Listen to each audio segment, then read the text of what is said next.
আমরা এটা বারবার বলি না, সৃজিত মুখার্জি কী করবে আমরা কেউ জানি না। Hey guys, welcome to my channel. আমি মহারাজার। এখন আমরা টেক্কা রিলেটেড কিছু ধামাকেদার জিনিসপত্র নিয়ে কথা বলবো। তো প্রথমত সৃজিত মুখার্জিকে নিয়ে একটা দারুণ মিম বেরিয়েছে, যেটা আমাকে শেয়ার করেছে এবং সৃজিত মুখার্জি নিজেই শেয়ার করেছে, নিজেই পোস্ট করেছে আর কি। দারুণ মিম বেরিয়েছে আর কি এটাকে নিয়ে। এটা মজা করে নিই, চলো আগে ভিডিও শুরুতে একটু মজা না করলে ভাল লাগে। তো অর্জুন আমাকে পাঠিয়েছে, এটা শোনো। तुझे कोई नहीं समझ सकता भाई, तुझे कोई नहीं समझ सकता। मेरे बारे में इतना मत सोचो, मैं दिल में आता हूँ, समझ में नहीं। এটা কি লিখেছে দেখো, এটা সৃজিত মুখার্জি লিখেছে। এটা আবার কে বানালো বলে এটা লিখেছে। এটা সলমান খানের কিক সিনেমার লাস্ট মোমেন্টটা। সিনেমা হল থেকে টেক্কার ক্লাইম্যাক্স দেখে বেরোনোর পর টেক্কা স্টোরি প্রেডিকশন করা পাবলিক বলছে, ভাই तुझे कोई नहीं समझ सकता।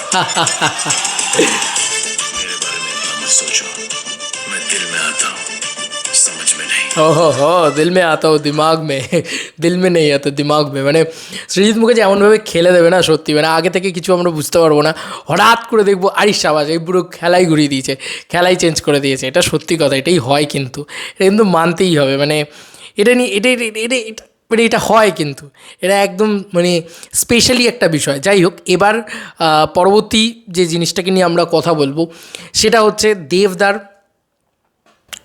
দেবদার টেক্কার গান কিন্তু অলরেডি অ্যামাজন মিউজিকে অ্যাভেলেবেল হয়ে গেছে। এটা কিন্তু এলি ব্যাপার না, এটা যেখানে সেখানের ব্যাপার না। দেবদার নিজের স্টোরি পোস্ট করে দিয়েছিল, এটা অ্যামাজন মিউজিকে অ্যাভেলেবেল অন টেক্কার সং ফ্রেশ বেঙ্গলি এটা থেকে বেরিয়েছে আর কি।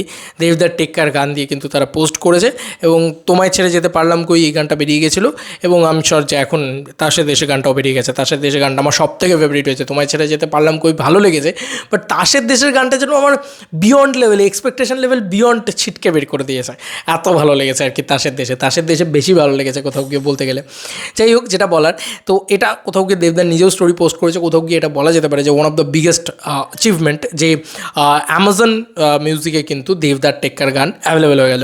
এটা সেকেন্ডারি। আরেকটা জিনিস লক্ষ্য করে দেখেছো কি, দেবদা যে সুইপারে চাকরি করে, এটা জাস্ট শেষে আমি বলছি, দেবদা যে সুইপারে চাকরি করছে, মানে সুইপারের কাজকর্ম করছেন, ঝাড়ু দিচ্ছেন, মোছামুছি করছেন লিফটে, সেই জায়গাটা কোথায়? সেটা একটা হসপিটাল কিন্তু। মানে গানটা ভালো করে দেখো তাসের দেশে, ওখানে অনেক কিছু ইনফরমেশন রয়েছে।